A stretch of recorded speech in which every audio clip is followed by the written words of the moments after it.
Bienvenue mesdames et messieurs, InCyber 2024, nous voici sur l'espace Talks.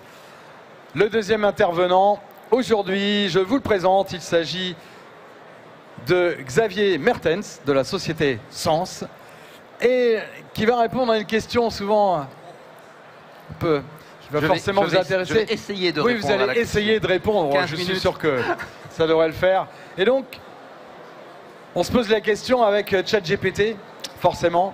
Et là, la question c'est, dis-moi ChatGPT, que fait donc ce malware? C'est bon, monsieur? C'est bon, parti, merci beaucoup. Merci beaucoup. Bonjour à tous, merci d'être si présents. C'est impressionnant d'avoir la salle complètement remplie. Donc ça veut dire que c'est un sujet qui vous intéresse, c'est déjà une bonne chose. J'ai un gros problème, j'ai un gros challenge aujourd'hui. J'ai 15 minutes pour vous expliquer quelque chose qui normalement prend des jours. Parce que donc, je donne le training 610 pour SANS. On a un training qui dure 6 jours, minimum 6 jours. Donc en 15 minutes, je vais essayer de résumer. Quelques mots, je vais aller très très vite à propos de. Je m'appelle Xavier Mertens, je suis freelance et à côté de mon boulot de tous les jours, je suis instructeur chez SANS pour le Reverse Engineering Malware Analysis, le 610 et le 710. À côté de ça, je suis également handler au Internet Storm Center. Et j'aime bien, je suis quelqu'un qui fait de l'activité Blue Team, donc j'aime bien traquer les attaquants, threat hunting, etc., etc. La problématique que l'on a au niveau du malware analysis, c'est si on prend brièvement le shellcode lifecycle, en tant que développeur, vous utilisez un langage de haut niveau, C, C++, Visual C++, Visual Basic, Go, Rust, etc. Vous utilisez un compilateur. Le compilateur, ensuite la deuxième phase, on utilise un linker qui va générer un fichier exécutable sous Windows, un PI file. Et ce programme, il peut utiliser des ressources au niveau de l'operating system via des API, via 3 techniques. Une bibliothèque statique, des Dynamic Load Libraries ou on-demand via un API call du style Load Library. Et le but d'un security analyst, d'un reverseur, est de comprendre cette logique. Et normalement, en temps normal, voici ce qu'un développeur écrit. C'est un petit programme que j'ai écrit rapidement pour faire la démo.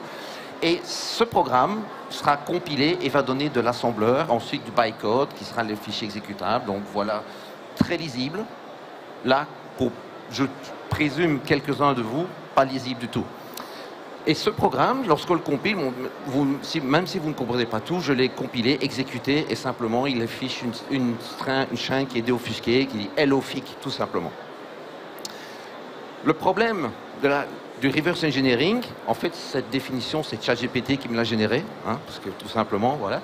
Mais le plus important, c'est dans le contexte de malware analysis, le reverse engineering, c'est de pouvoir comprendre le plus loin possible, le plus vite possible, ce que fait un malware. Est-ce qu'il est dangereux, pas dangereux? Est-ce qu'il essaye d'exfiltrer vos données, d'encrypter vos données, de voler vos cookies, vos credentials? Est-ce qu'il se contacte via tel ou tel protocole? Tout ce genre de questions. Et c'est très, très compliqué. C'est pour ça que l'intelligence artificielle peut nous aider, parce que non seulement le problème qui est compilé, les développeurs de malware, ils utilisent énormément de techniques pour rendre notre vie vraiment complexe. C'est-à-dire que le but pour eux, c'est de diminuer, donc de permettre de prendre beaucoup plus de temps pour analyser un malware. Et ils sont très très bons à ça. Croyez-moi, ils inventent des techniques qui sont parfois super complexes, parfois tellement simples, mais ça prend énormément de temps à les détecter. Par exemple, de l'encryption, de l'obfuscation, ils rajoutent des bouts de code qui ne servent à rien, simplement pour rendre le code plus compliqué. Ils utilisent des features de l'operating system qui sont souvent pas connues des gens. Si je vous cite par exemple les TLS callbacks, il n'y a pas beaucoup de gens ici qui savent ce que sont les TLS callbacks. Et c'est une feature qui est fournie par l'operating system, par Microsoft Windows, et qui est tout à fait legit. Mais elle peut être utilisée à des fins malicieuses. Et finalement, peut-être un des plus gros problèmes, c'est que énormément de frameworks aujourd'hui génèrent énormément de code supplémentaire. Je vais vous noter un exemple concret. Le but, donc, je rappelle, de mon boulot, c'est de partir de ce code et d'essayer de retrouver ce code-là. Essayez. Vous n'allez jamais exactement retrouver le même code. Vous n'allez jamais pouvoir recompiler ce code. Mais forcément, en partant de ça vers ça, je peux plus facilement trouver ce que le malware fait, quelles sont ses capacités, etc. Pour pouvoir travailler, faire du reverse engineering, il existe toute une multitude d'outils, énormément d'outils. Et ici, au niveau de ma démo, celui que je vais utiliser, c'est Ghidra. Ghidra est un désassembleur, donc c'est un programme qui vous permet de partir d'un exécutable et de vous générer plus ou moins un code lisible. Et vous voyez ici, sur la droite du slide, ça c'est le code, le désassemblage qui résulte de mon tout petit programme. Donc vous avez écrit un tout petit programme qui fait à peine 25 lignes, 30 lignes de code, et quand vous le désassemblez, le framework a rajouté toute une série de contrôles de sécurité pour générer les cookies, etc. Énormément de code. Ça veut dire que la complexité est grandement... et c'est beaucoup plus complexe, et ça va de nouveau nous rendre notre tâche plus difficile. Ghidra est un outil qui est fabuleux, honnêtement, il fonctionne super bien. Mais le gros point pour moi qui est important, c'est qu'on peut lui ajouter des scripts. On peut augmenter ses capacités et si on a une idée pour automatiser certaines tâches, je suis quelqu'un qui est très, je vais dire ça en anglais, très lazy, je suis paresseux. Si je peux automatiser, je vais automatiser, clairement. Et donc, en ajoutant des scripts qui sont par exemple en Java ou en Python, on peut augmenter les features de Ghidra et forcément, il y a déjà des gens qui se sont amusés à interconnecter Ghidra avec ChatGPT. C'est pas moi qui ai écrit le script, donc j'ai pris, il en existe plusieurs. Celui que j'aime bien, c'est celui-là, vous avez l'URL sur le slide. Et simplement, le but, c'est que lorsque vous sélectionnez une partie de code dans Ghidra, vous le sélectionnez avec la souris, et ce que vous faites, vous demandez simplement, vous exécutez le plugin ChatGPT, et ChatGPT va simplement vous dire, en français dans le texte, en anglais dans le texte, ce que la fonction fait. Par exemple, cette fonction appelle une fonction avec une format string %s. Ensuite, elle appelle telle fonction. On a vraiment une description qui est claire et nette. Ça ne va pas résoudre tous les problèmes, loin de là. Mais au moins, ça va me permettre de gagner du temps et d'avoir rapidement une vue un petit peu plus complète sur ce que fait le programme. Deuxième exemple, on a ici de nouveau une fonction qui a été désassemblée. Et même chose, ChatGPT va vous dire, voilà, la fonction, le code, c'est une fonction de tel type, elle prend un pointeur à tel paramètre. Ensuite, on voit ici qu'on a une boucle et ChatGPT nous dit que la fonction, elle fait des différentes itérations sur une section de mémoire et on a le fameux, où est-ce qu'il est? Ici, on a le XOR. Donc probablement, on a directement compris que cette fonction va encrypter ou décrypter certaines données au niveau du malware. Et donc, simplement, en quelques secondes, on a les résultats. Bien entendu, on peut aller plus loin également. Donc ça, c'est un autre exemple que j'ai fait en live. Donc c'est-à-dire que c'est un blog post que j'ai fait sur l'Internet Sound Center. J'ai simplement analysé un script Python malicieux. Et j'ai demandé à ChatGPT, voilà, ici, bon, si vous n'avez pas de connaissances en reverse engineering, ça vous paraît probablement du chinois. Aucune raison politique, hein, chinois, mais simplement, moi, je vois directement ce qu'il fait. On voit qu'il y a du B64, on voit que la compression, etc. Donc, c'est pas difficile à déobfusquer, mais de nouveau, ce qu'on peut faire, c'est accélérer l'analyse. Parce qu'au niveau de ce script, la méthode d'obfuscation qui avait été implémentée par l'attaquant, c'était de toutes les chaînes importantes, c'était de les offusquer. Et donc, j'en avais, je crois, une cinquantaine au niveau du script. Et donc, en faire une manuellement, 2, ok, 50, on oublie. Je vais jamais faire ça. Donc, ce qu'on fait, de nouveau, j'ai demandé à ChatGPT, dans le code Python suivant, aide-moi à déobfusquer le payload qui a été compressé et encodé en base64. J'ai donné juste 3 exemples. Donc vous voyez ici, il y a le premier, B64, premier encodage, le deuxième et le troisième. Et simplement, il m'a dit, voilà, le code déobfusqué. Le premier obfuscation, ça correspond à main. Le deuxième, NT. Et le troisième, une URL. J'ai directement mis la main sur le... Bon, l'URL ne signifie rien grand. En fait, c'est juste un check pour vérifier que le malware a la connectivité Internet. 1.1.1.1, c'est un OpenDNS. Donc ça fonctionne super bien et très rapidement. Donc, pour clôturer, ChatGPT, le point le plus important, c'est que ChatGPT, c'est un LLM, Large Language Model. C'est-à-dire que ChatGPT, il ne va pas pouvoir vous déobfusquer ou découvrir quelque chose qu'il ne connaît pas. Simplement, ça a fonctionné parce que probablement quelqu'un lui avait déjà appris la technique, lui avait déjà soumis ce type de sample. Et peut-être le point le plus important au niveau de cette présentation, c'est la meilleure définition du machine learning que j'ai découvert jusqu'à aujourd'hui. Machine learning, c'est la capacité de pouvoir définir ce qui va se passer dans le futur basé sur ce qui s'est passé dans le passé. C'est simplement ça.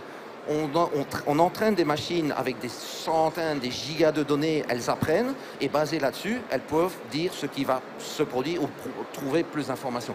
ChatGPT ne va jamais décrypter par lui-même une technologie qu'il n'a jamais vue. Ce n'est pas possible aujourd'hui. Super important également, ChatGPT, c'est un service online. Aujourd'hui, énormément de gens, j'ai aussi expliqué ça à mes enfants, parce que mes enfants utilisent ChatGPT, bien entendu. ChatGPT est un service, lorsque vous envoyez des données vers ChatGPT, vous pouvez les considérer comme perdues. C'est-à-dire, vous n'avez plus le contrôle des données. Donc, si vous demandez à ChatGPT, traduis-moi ce document Word de français vers l'anglais, si le document Word contient des données au niveau de votre société, des chiffres clés, un rapport intéressant, etc., considérez peut-être pas comme perdu, vous perdez le contrôle de ce document. Vous ne savez plus où il va être, vous ne savez plus ce qu'ils vont en faire, etc. Donc, ne pas le truster. À la base, c'est exactement comme VirusTotal. Peut-être beaucoup d'entre vous ici connaissent VirusTotal et donc testent les samples contre VirusTotal en disant tiens, est-ce que ce sample est connu, est-ce que ce sample est dangereux, etc. À partir du moment où vous envoyez quelque chose sur VirusTotal, il est perdu. Pourquoi? Parce que les attaquants, eux, ils sont intéressés par les données que vous envoyez sur VirusTotal. Et deux, il y a énormément de threat hunters qui utilisent VirusTotal pour chasser. Je le fais. Moi, je chasse sur VirusTotal. C'est mon endroit préféré. J'ai des règles qui me remontent automatiquement tous les fichiers qui m'intéressent, etc. Donc, très important. Donc, n'oubliez pas, lorsque vous uploadez un sample vers ChatGPT ou autre service, vous le considérez comme perdu. Donc, pour moi, vous avez l'autorisation de l'utiliser uniquement dans deux cas. Si le sample ou les données sont TLP, ce qu'on appelle TLP clear, donc c'est-à-dire qu'elles peuvent être disponibles et consultables par tout le monde, ou si bien entendu vous avez l'autorisation de votre employeur, de la société pour exfiltrer, envoyer ce genre d'informations. Il me reste quelques minutes. Simplement, ce que je voulais dire, c'est que ici, donc de nouveau, j'ai parlé d'un sujet qui est très technique, un sujet qui est, j'ai essayé de faire le plus rapide possible. Maintenant, si vous êtes intéressé pour ça, moi, je suis présent toute la journée sur le stand D36, Sans, et je peux faire des démos si vous voulez. Donc, je peux vous montrer pratiquement, j'ai mon laptop, je peux faire une démo de désassemblage, vous montrer avec ChatGPT comment ça fonctionne. Il est 10h12, je pense que je l'ai fait. J'ai encore un petit peu de temps, donc je ne sais pas si on peut prendre une question, par exemple. Si quelqu'un a une question, j'ai speedé un max, donc... Pas de questions, non? Oui, vous avez jusqu'à 15, donc on Magnifique. peut encore... Ah, il y a une question là-bas. Monsieur. Non ah. Oui, bonjour, merci pour la présentation. Dès l'instant où ChatGPT va essayer de désobfusquer le code, il va reconnaître que c'est du code malveillant. Est-ce qu'il ne va pas mettre en place des blocages? Parce que... Alors, c'est une bonne question. Il y a forcément, si moi je suis un gentil, donc j'utilise ChatGPT de la bonne manière. Les méchants, entre guillemets, utilisent ChatGPT également pour des mauvaises intentions. Par exemple, j'ai déjà fait des exercices de temps en temps, je suis un petit peu méchant. Et j'ai déjà fait des exercices où, dans du phishing, je demande à ChatGPT, rédige-moi un mail où tu peux, tu demandes à la personne de visiter tel site, de se connecter, etc. Voilà. Au niveau de la génération de code, souvent, ChatGPT va vous répondre que non, je ne peux pas le faire, c'est trop dangereux. Donc, si je demande à ChatGPT, écris-moi un script PowerShell qui va downloader un sample de telle URL, qui va l'injecter dans tel process, donc vraiment, on lui donne toute la liste, la recette, il va dire en général, non, je ne le fais pas. Donc, c'est ce qui est bien, Mais donc, ça, c'est côté offensif. Côté défensif, ça marche super bien. Honnêtement, ça marche super bien. Madame. Est-ce que vous avez essayé d'autres LLM à part ChatGPT, des LLM locaux ou ce genre de choses? Non, parce que j'ai pas les ressources pour le faire, j'ai pas le temps pour le faire, et ChatGPT fonctionne bien. Donc, mais maintenant, donc je répondrai à ça.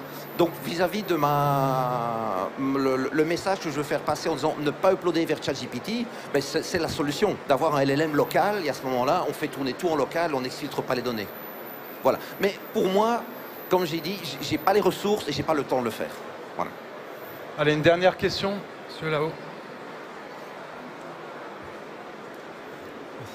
Merci. Vous avez dit que si on envoie des données sur ChatGPT, elles sont considérées comme perdues. Mais il y a des comptes d'entreprises sécurisés qui permettent justement de ne pas faire sortir les données de l'entreprise, qui sont proposées par ChatGPT, non? Oui, tout à fait. Mais je suis quelqu'un de très prudent. Et donc, est-ce qu'on peut les truster? Ou imaginons que ChatGPT subit une fuite de données massive dans 6 mois, dans une semaine, dans 3 jours, dans un an. Que va-t-il se passer de mes données? Voilà, c'est un peu ce... Maintenant, j'utilise énormément ChatGPT. Donc, quand le réflexe que je voudrais apprendre à tout le monde ici dans cette salle, c'est de ne pas automatiquement envoyer vers ChatGPT. Réfléchir à 2 fois. Et si vraiment on sait que le malware est un malware relativement simple, qui n'est pas ciblé pour notre entreprise, etc., où je peux le faire au sein de mon entreprise, utilisez-le. Mais simplement avoir le réflexe de ne pas automatiquement envoyer vers ChatGPT. Mais de nouveau, c'est très important de dire, les données ne seront pas disponibles publiquement, mais je dirais ce qui est important, on en perd le contrôle. Qui va dire que quelqu'un chez ChatGPT ne va pas pouvoir avoir accès à une base de données, la consulter, revendre des données, je ne sais pas, quelque chose comme ça. C'est ça le message que je veux faire passer.